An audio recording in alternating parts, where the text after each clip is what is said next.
Consider all bonuses frozen, Denise chirped, grinning like she just handed out gold medals instead of gut punches. We were in the Q3 wrap meeting, third floor conference room, the one with the flickering LED panel and that faint smell of microwave salmon someone reheated in July and cursed the room with for eternity. The walls were corporate beige, but that morning they might as well have been painted in blood. She stood there, high on her own perfume and proximity to power, flanked by her fresh shellac manicure and a knockoff Birkin that screamed, "I watched a YouTube tutorial on executive presence." Her job title still had wet ink on it, head of strategy, a promotion she earned by horizontal networking with our CEO, Craig. I blinked once, slowly. My jaw didn't twitch, but my molars were filing a grievance. The room was full. HR, sales, ops. Even the overworked IT guy who only emerged from his server cave when promised donuts was there. Denise had made sure to gather an audience. She flipped to the next slide on the screen, a bright bar graph labeled Q3 efficiency projections, but no one was looking at that. All eyes were either darting toward me or trying desperately not to. Denise didn't look at me at all. That was the real insult. She was speaking through me like I was drywall with a resume. "I know this is hard news," she said, batting her fake lashes like she cared. "But we need to be honest about what departments are actually driving value. Some legacy systems," well, she trailed off, then tilted her chin in my direction. "They just weren't built for scale." Legacy. She said it like it was a slur. I had built client retention from scratch with a $12K quarterly budget and a team of interns with psychology degrees and anxiety disorders. I was the reason Halston's churn rate dropped from 22% to 6.3% over 6 quarters. But to Denise, I was just another relic of the before times, before her lashes, before her job title, before her body was in the corner office and her hand was in Craig's. Someone cleared their throat, probably Jeff from accounts. Poor bastard always did that when tension hit the ozone layer. Of course, Denise added, her voice syrupy with falsified empathy, "We'll revisit in Q1. But let's align expectations now so no one's building castles in the sky, okay? Castles in the sky." She was quoting a Pinterest board while severing our morale at the knees. I didn't say a word. I didn't ask about the performance metrics she skipped past or the department review we were promised but never got.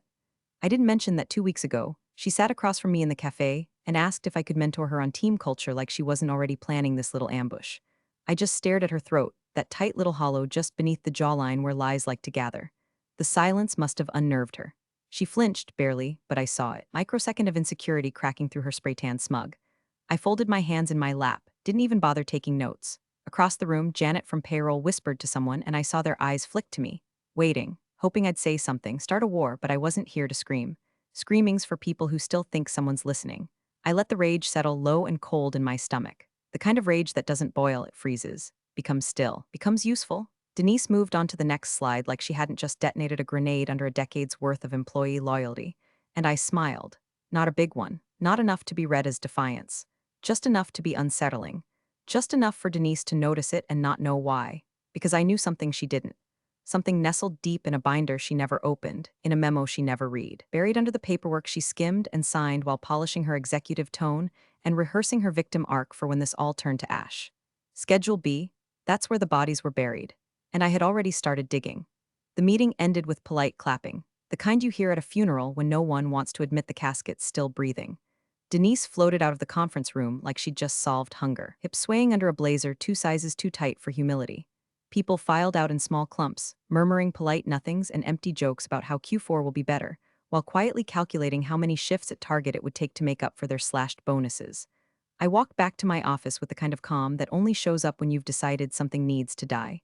Shut the door, drew the blinds, sat down in my chair, the one with the broken wheel I never bothered fixing. And I opened the folder, not a metaphorical one. A real, physical, red-tabbed folder labeled Lender Compliance Halston Systems/Meriton Bank. It lived in the bottom left drawer of my filing cabinet, just under the expired almond milk I kept forgetting to toss. I flipped through the contents with a muscle memory born of a decade spent cleaning up behind half-baked executives with Harvard MBAs and toddler attention spans. Lending covenants, risk protocols, Schedule A, Schedule B, there it was. Clause 7b.6, buried like a loaded trap inside 12-point Times New Roman legalese. I could have recited it by heart, but I read it anyway. Any modification, suspension, or cancellation of executive level or managerial compensation, whether in part or whole, must be approved by a quorum of the board and disclosed to the lender, Meriton Bank, file ref. #8892 LCA, within 72 hours. Failure to do so shall constitute a material breach of credit agreement terms and initiate review of active disbursement privileges. Translation, you don't just freeze bonuses without asking the lender's permission first. Not unless you want your line of credit yanked faster than Denise's synthetic lashes in a wind tunnel. I leaned back in my chair, arms crossed. Felt the corners of my mouth curl, not in joy but recognition. She didn't know. Of course she didn't know. Because 3 months ago I had flagged this exact clause, highlighted it in yellow, wrote a memo titled Risk Exposure, Executive Compensation and Loan Agreement Compliance. It was 2 pages long, clear as glass, with bullet points, reference links, and action items in bold. And I sent it. Emailed it directly to Denise and Craig, the CEO himself. I opened Outlook and searched my sent folder. There it was, June 14th. Timestamped at 10:42 a.m. I clicked it open. Read my own words, they still held. Still smart. Still surgical. Denise had replied with a thumbs-up emoji and a thanks, we'll review. That was it. Craig, nothing. I scrolled down, no follow-up. No CC to legal. No forwarding chain. Nothing that even hinted they understood what they were holding. I checked our board's internal portal. No motions filed. No votes logged. The last recorded resolution related to executive compensation was from March, and it involved parking stipends. Christ. And I searched the lender's portal for notifications. 0 entries under bonus suspension or any Schedule B compliance tags. No alerts, no timestamps, no smoke. This wasn't just arrogance, it was negligence. And negligence in our world is one step removed from financial suicide. I sat there for a minute, watching the cursor blink like a metronome counting down to detonation. Denise hadn't pulled a power move. She'd pulled a loaded pin. She'd done it with the grace of someone who thought reading a loan covenant meant scrolling past it on her iPad while sipping oat milk lattes in between vision board workshops.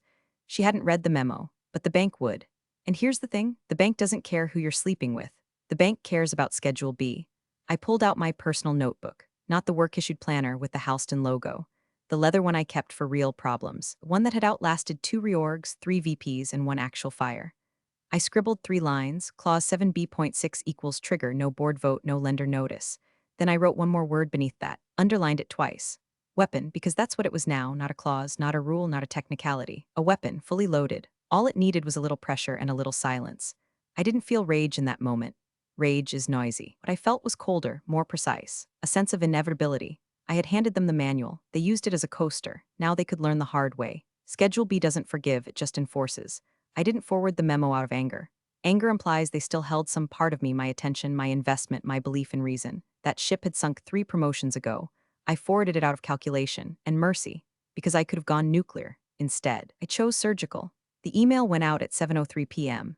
After hours. No pomp, no fire. Just a quiet little digital envelope carrying all the rope they'd need to hang themselves, with my fingerprints nowhere near the knot. Subject line, per Schedule B recent developments body.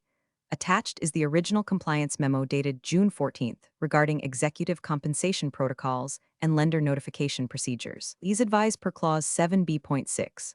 Attachment, PDF, 2 pages, my memo, no edits, recipient, Clive Morton, Senior Compliance Auditor, Meriton Bank. Clive and I weren't friends. We were professionals who'd crossed paths during the last refinance in 2021.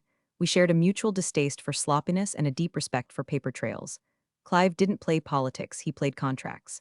And contracts don't care about charisma, just compliance. I watched the email vanish into the ether, a torpedo cloaked in courtesy. No read receipt, no reply, perfect. Then I stood, walked to the window, and looked out at the parking lot below, rows of lease subs and midlife crises. The lights in the executive wing were still on.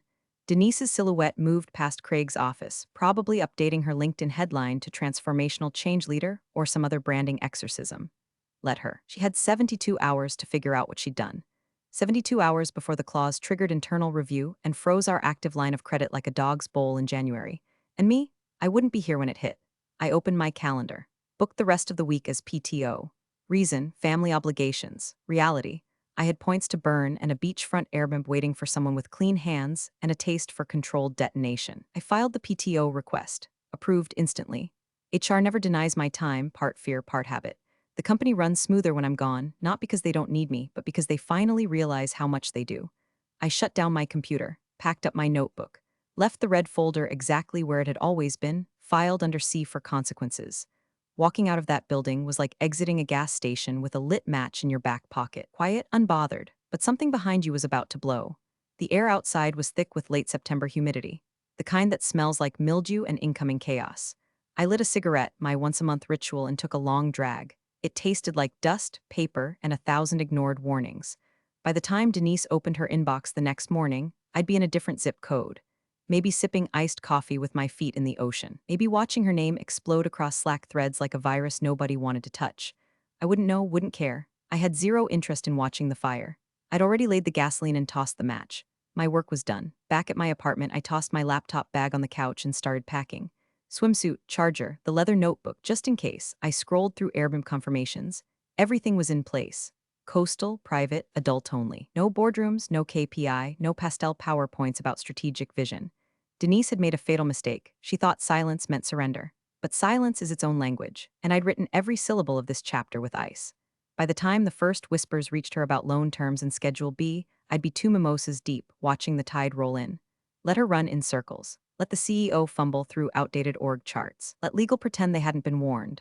I'd done my part, quietly, precisely, and I was just getting started. It started with a sticky note. Yellow, curling at the edges, stuck to Denise's office door at 8:14 a.m. in the kind of neat, HR script handwriting that tries too hard to look casual. Quick check and bonus freeze authorization stop by when you can. Janine, she found it as she breezed in, late as usual. Iced oat milk latte in hand, wearing a linen blazer that looked expensive until you noticed the price tag still dangling from the armpit seam. She peeled the note off with a laugh like she was above it, above questions, above scrutiny, above having to explain anything to Janine from HR. But by 10 a.m., Denise had already stopped laughing. Janine didn't come alone. She brought the head of payroll with her, and a compliance liaison. No titles exchanged, no chit-chat. They were already seated in Denise's office when she returned from her creative visualization session, which is what she called her morning smoke breaks on the loading dock. They asked to see the signed board minutes authorizing the performance bonus freeze. She blinked once, then twice, before giving them the O. Craig approved it verbally line she'd used to bulldoze every inconvenient process since the moment she started dry humping her way into the org chart. No, we're just double-checking, Janine smiled. It's standard with anything that might touch Schedule B. That name, Schedule B, hit her like someone whispered a secret in a language she didn't speak but somehow still felt shiver down her spine. She gave them a vague smile and promised to loop Craig in. He nodded, all polite and silent, and filed out like undertakers making measurements. Denise tried calling Craig, straight to voicemail. The man was either on a plane or in a sauna somewhere pretending not to know who she was. The CFO, gone silent too, out of office message reading unreachable until Monday with zero context. Odd for a Thursday. Alarming, even. By noon, the whispers had already started. Slack lit up like a brush fire. Someone in ops said they saw the Meriton Bank logo on the building sign-in sheet. Someone in finance said compliance pulled Q3 resolution files out of archive and were red flagging documents with no timestamps. Someone else swore they heard Clive Morton's name in the break room. Clive Morton, Meriton's senior compliance guy. Denise finally typed Schedule B into the internal wiki search. One result. A memo. June 14th. Authored by Angela Martin. Subject line, risk exposure, executive compensation and loan agreement compliance. Denise's throat dried. She clicked it. 2 pages, crisp, bullet-pointed, every line a blade. The final note, any unilateral action without lender notification may constitute a breach triggering loan reassessment. Her own reply sat there in plain text, thumbs up thanks, will review. She slammed her laptop shut so hard the screen flickered. Across the hall, Janine from HR peeked in again, this time without knocking. Hey again, sorry to bug, but legal's asking for confirmation on whether Craig's approval was documented or informal. Do you happen to have, I'll get back to you, Denise snapped, smiling through her teeth. Just, still collecting everything. Of course, Janine said, backing out slowly. Just want to make sure we're covered in case the lender follows up. She didn't say because the lender already followed up. She didn't have to. Denise felt the shape of it now, an invisible hand tightening around her job title. The freeze wasn't the mistake. The mistake was assuming no one would check the locks before she kicked the door down. And still, she thought maybe it could be salvaged. She thought, if Craig gets back to me, if I can show intent, if I spin it as a miscommunication, because people like Denise don't believe they can lose. Not really. They believe if they smile hard enough and wear the right heels, the world will move the goalposts before the axe falls. What she didn't know was the axe had already been swung. She just hadn't heard it land. Angela's name wasn't in the room. She wasn't on the emails. She wasn't CC'd on the audit chain. But her fingerprints were everywhere, on the memo, on the silence, on the calm that always comes before the sirens. By the end of the day, Denise had asked the receptionist 3 times if any external visitors had signed in, each time trying to act like she was just making conversation. Reception finally said, yeah, some guy from a bank. Brought a huge binder, asked for access to the boardroom. Denise smiled, said, oh cool, like it was all part of the plan. Then she walked into the executive restroom, locked the stall, and sat there in silence for 20 minutes, clutching her phone like it was a life raft. Clive Morton was in the building, and she had no idea what page he was on. Friday morning, 9:26 a.m. The security badge scanner let out its usual indifferent beep as the elevator doors opened onto the executive floor. But this time, it wasn't the overpriced breakfast delivery guy or another sales exec trying to score points by showing up early with a PowerPoint no one asked for. It was Clive. Clive Morton, Senior Compliance Auditor. Meriton Bank, not that he announced himself. He didn't need to. He wore a charcoal suit that looked like it had been pressed with intention, carried a binder so thick it could have qualified as a blunt weapon, and had the kind of walk that made receptionists forget their own names. "Good morning," he said to the front desk. "I'm here to review documentation pertaining to Schedule B compliance." No smile, no flair, just a man on assignment. A man with authority written into the bloodline of your funding. Let me call someone," the receptionist stammered, already fumbling with the phone, eyes darting toward the hallway that led to Denise's office like it might swallow her whole. Clive didn't wait. He placed his binder on the edge of the desk, opened it like a priest preparing for exorcism, and slid a page forward.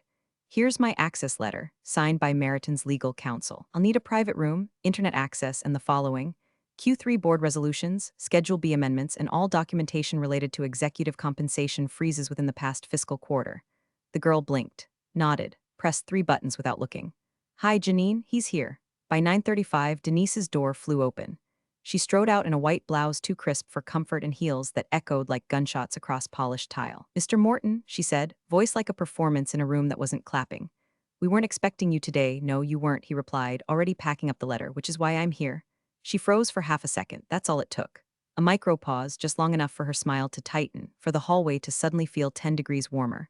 "Of course," she said, turning toward the small conference room near the executive kitchenette. "We'll get you all set up in here. Janine can coordinate the files." Clive didn't even blink. "I'd prefer to receive the documentation directly from the source." "No assistance, I'll wait." She swallowed, but it sounded like a cannon shot inside her skull. "Sure, let me just loop in Craig real quick. Your CEO is currently listed as in transit per your assistant," he interrupted, calmly opening his binder again. "And the last Schedule B compliance update we received was dated April 3rd. Are no entries past that. So unless there's been an oversight." No oversight," she cut in too quickly. "I'm sure it's just not filed yet, I'll track it down." Clive gave her a look that felt like a mirror, not because it reflected her, because it sized her. Then he sat, opened his laptop, and waited. By 9:52 a.m., Denise had called legal, left a message, texted Craig, no reply, emailed the CFO out of office. She leaned against the break room counter, eyes locked on the hallway to the conference room where Clive was now reviewing something and making the occasional note in red pen, like a high school English teacher grading your bankruptcy. Janine from HR approached her cautiously, like someone approaching a wounded raccoon with a rabies dart. "He's asking for the bonus freeze documentation, including who signed off. Do we have that?" Denise looked like she'd been slapped with a manila folder. "Tell him it's being retrieved from archives," she said through clenched teeth. "But is it? Just say it." Janine nodded and retreated, the scapegoat in training. By 10:12, whispers had spread again. Sales was already speculating. Ops had noticed their Friday reports weren't uploading. IT said someone from the external compliance team had asked for temporary server access logs from Q3. Denise paced her office like a zoo animal who had finally noticed the glass walls. She tried calling Craig again. Voicemail. She sent a Slack ping to legal. "Need to confirm, did we technically notify the lender about the Q3 freeze? Just making sure we're aligned." No reply. Outside, Clive continued his silent audit, occasionally looking up and scanning the hallway like a man listening for something he already knew was coming. Janine finally handed him a small stack of papers, mostly HR memos, one unsigned draft. He didn't react. He just turned the page, made another note in red, and said, "I'll need full board minutes from the Q3 wrap meeting." Signed. "And if the vote on compensation freeze didn't happen during a formal session, I'll require documentation confirming executive authorization with timestamps." Denise stood in the doorway, hands visibly trembling, lips frozen in a half-smile like a ventriloquist's dummy waiting for her puppeteer to return. "Right away," she croaked. Just right away. The room had become a pressure chamber. The longer Clive stayed, the more reality compressed around her. And somewhere, far away from the boardroom and the sweat-soaked panic behind her collar, Angela Martin was probably sipping something tropical and ice-cold, unaware or perfectly aware. A man with a binder was raising Denise's Empire one red pen stroke at a time. The next morning's board meeting began exactly as you'd expect a corporate funeral to start, everyone pretending nothing was dead yet. They shuffled into the room one by one, directors with tight smiles and looser collars, the COO already sweating through his starch, legal tapping her pen like Morse code for "I warned you idiots," and Denise in her usual seat, posture rigid, hairline screaming under the strain of a fourth round of dry shampoo. Clive was already there when they arrived, sitting at the far end of the table like the world's most bored executioner, binder closed, laptop beside him, unreadable. He hadn't spoken since he walked in, just nodded, sat, waited. The room was unusually quiet. Even the usual pre-meeting rituals, checking phones, passing breath mints, whispering about golf scores, felt forced, strained, like everyone knew they were about to walk into a storm they couldn't outrun. At 9:03 a.m., the board chair tapped his tablet, cleared his throat, and said, "Let's get started." But the words came out brittle. No one reached for coffee. No one joked about Denise's leaner bonus model. No one looked at her, in fact, not directly. Then Clive opened the binder. The sound of it was surgical, final, like a door slamming shut 3 rooms away. He flipped several pages, each motion precise, quiet, the way a priest flips through last rites. He stopped a tab marked in red, Schedule B. He didn't lift his head. He just read aloud. Any executive compensation freeze must be disclosed to the lender within 72 hours. Noncompliance triggers immediate review of credit terms. He looked up. Dead silence. Then, with all the warmth of a winter funeral, Clive turned his eyes toward Denise. Was the lender notified? Her mouth opened, but nothing came out at first. Then a breath, sharp, shallow. We had internal discussions. Craig was going to, I flagged it. Clive didn't blink. That's not what I asked. She laughed. A soft, high-pitched thing that died before it hit the walls. We were going to file it retroactively, I believe. There was a delay. Craig had the memo. The board chair turned slowly in his seat. Which memo? He asked. Denise blinked. The one. Angela's? She sent it to me and Craig. I think back in June, maybe July. You think? It was on my radar. I just assumed. The room cracked open like a fault line.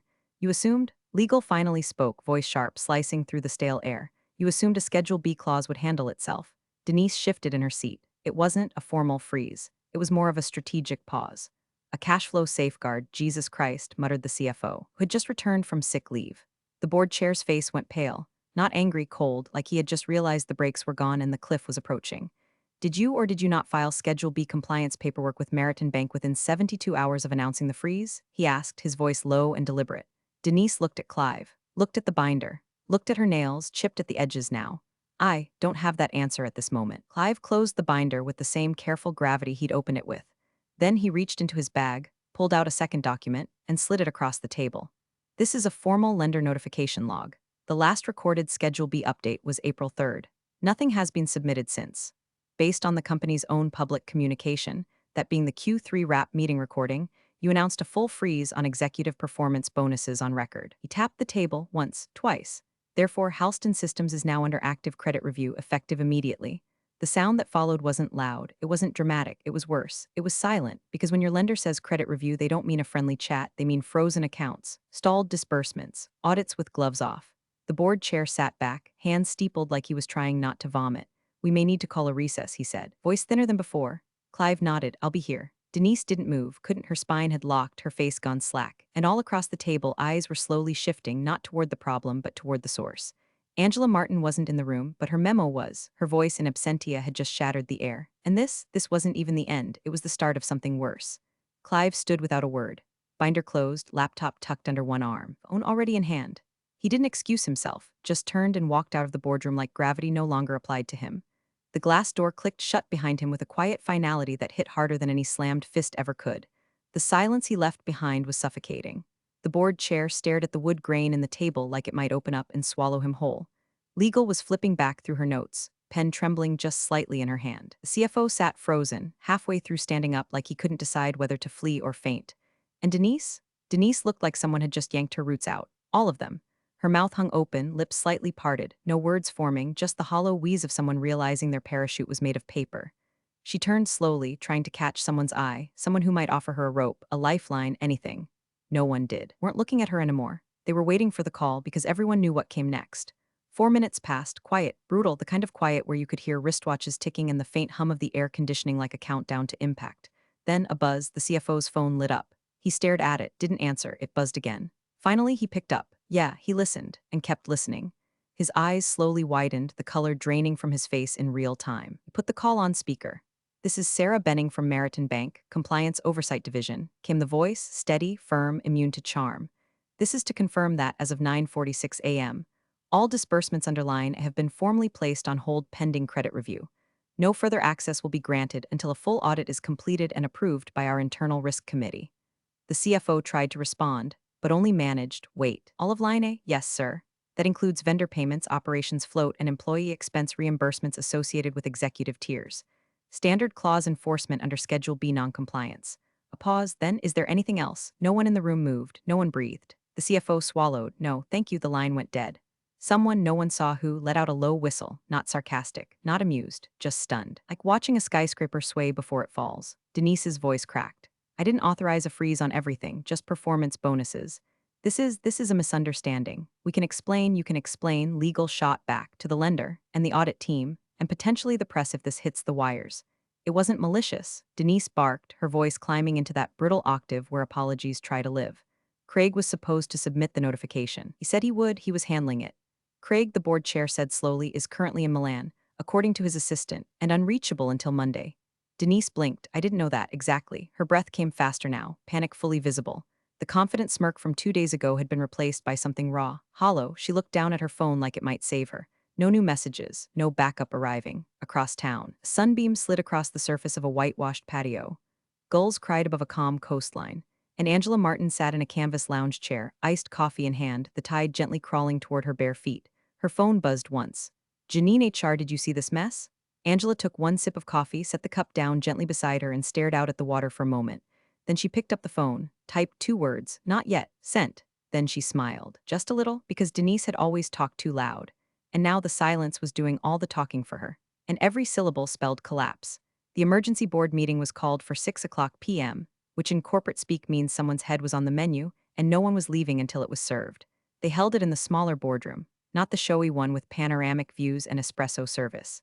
No, this was the kind of space where bad news lived. No windows, gray walls, a table that sounded hollow when you tapped it.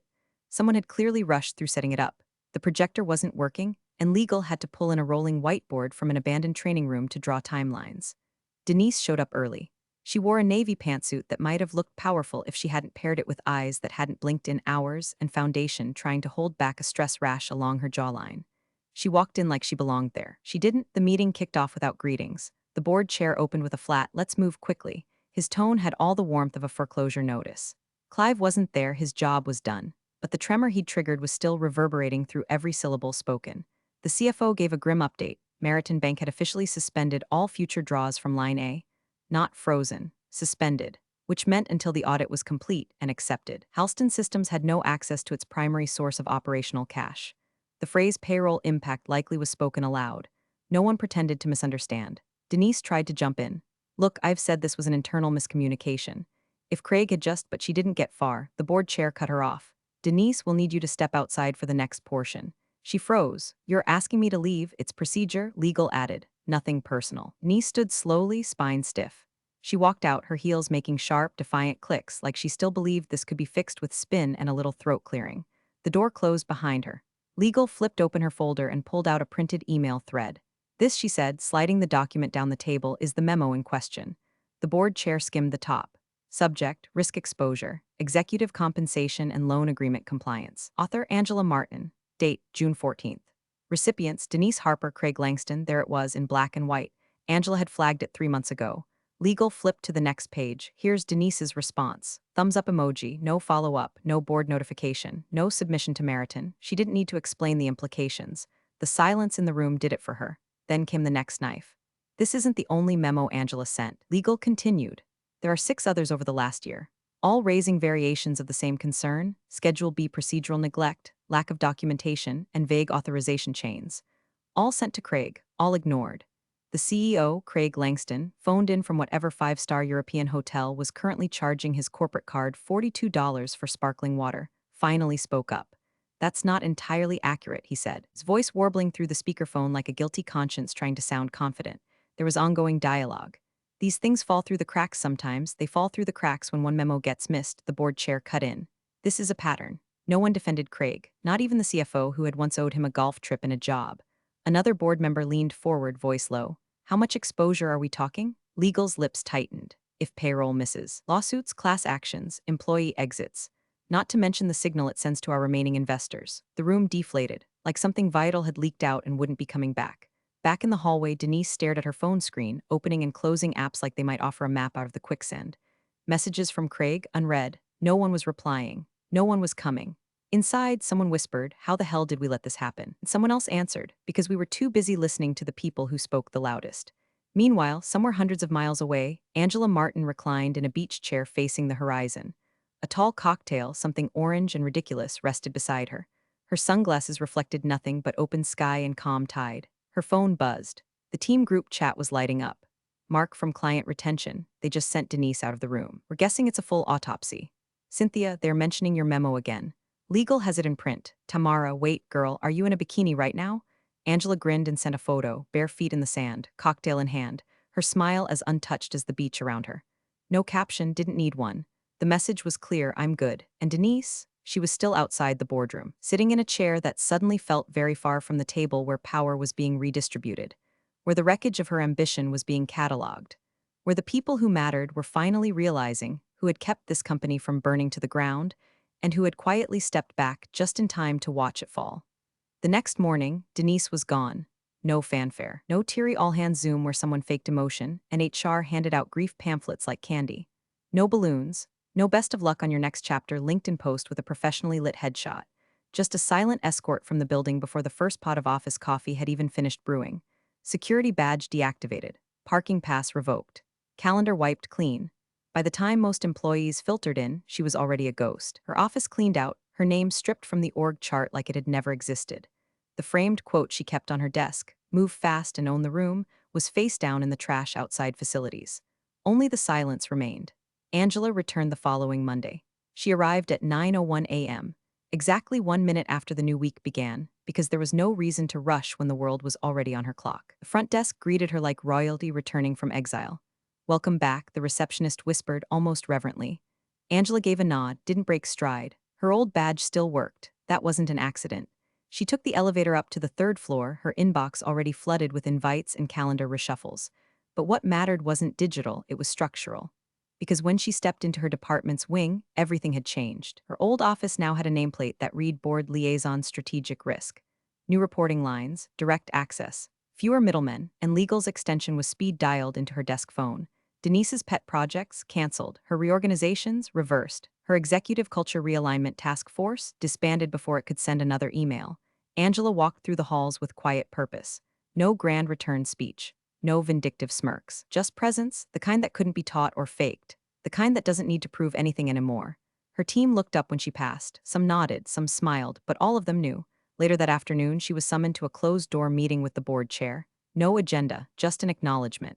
He sat across from her, no pretense of superiority. His tie loosened, eyes tired in that way people get when they've finally seen what's been in front of them all along. "I want to thank you," he said quietly. "Not just for the memo, but for how you handled it." Angela said nothing. He leaned forward slightly, elbows on the table. "You could have made this ugly, loud, gone to the press, walked out and lit a match behind you." She held his gaze, still silent. He nodded almost to himself. "Thank you for not raising your voice, that was all." Didn't say more, didn't need to. She stood, extended a hand. He took it without hesitation. The balance of power had shifted and both of them knew it. Back in her office, Angela closed the door. The light through the blinds cast soft lines across her desk like prison bars turned transparent. She opened her bottom drawer. Inside was the red folder. Same tab, lender compliance, Halston Systems / merit and bank, same content, same danger. She pulled out the memo. Smoothed the page, still crisp, still lethal. Then she took a sticky note from her drawer, scribbled 3 words, and placed it gently on top before sliding everything back into place. Use again if necessary. She closed the drawer, locked it, pocketed the key. Silence had done its job, no fireworks, no courtroom drama. Just strategic patience, a paper trail, and the unshakable certainty that she had warned them once, and once was enough. She turned toward the window. Somewhere below, life churned on. Deliveries, deadlines, people unaware they were walking across the ashes of someone else's hubris. Angela didn't smile. She didn't need to, because this wasn't about revenge. It was about precision, and she had become a blade. You're the real MVPs of the office jungle. Thanks for watching. Smash that subscribe button, or the coffee pot might just forget your next brew.